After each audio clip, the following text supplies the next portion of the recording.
வணக்கம். கன்னியாகுமரி மாவட்டம் குமாரகோவில் நூருல் இஸ்லாம் உயர்கல்வி மையத்தில் கணினி அறிவியல் துறை சார்பில் நிலையான மற்றும் அறிவுத்திறன் கணினியியல் குறித்த சர்வதேச மாநாடு இன்று மிகச்சிறப்பாக தொடங்கியது. நூருல் இஸ்லாம் பல்கலைக்கழகத்தின் கணினி அறிவியல் துறை சார்பில் இக்செக் 2026 என்ற சர்வதேச மாநாடு இன்று தொடங்கியது.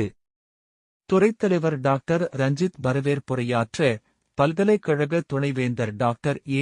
ஷாஜன் நற்குணம் மாநாட்டை அதிகாரப்பூர்வமாக தொடங்கி வைத்தார். நிகழ்ச்சியில் சிறப்பு விருந்தினராக பங்கேற்ற கேரளா ஐஐஐடி பேராசிரியர் டாக்டர் பிபால் பெனிபா மற்றும் முதன்மை உரையாற்றிய டாக்டர் டெஸ்ஸி தாமஸ் ஆகியோர் எதிர்கால தொழில்நுட்ப வளர்ச்சிக்கு நிலையான கணினி நடைமுறைகள் எவ்வளவு அவசியம் என்பதை விளக்கினர்.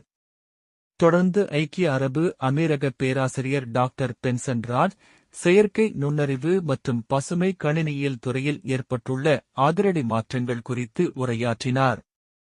இந்த மாநாட்டை செயலாளர் டாக்டர் ஜே.இ.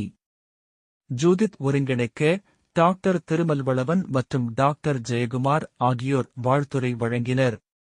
நிறைவாக டாக்டர் நிஷா எவாஞ்சலின் நன்றியுரை ஆற்றினார். உலகம் முழுவதிலுமிருந்து நூற்றுக்கணக்கான ஆராய்ச்சியாளர்கள் பங்கேற்றுள்ள இந்த மாநாடு தொழில்நுட்ப உலகில் புதிய மைல்கல்லாக பார்க்கப்படுகிறது.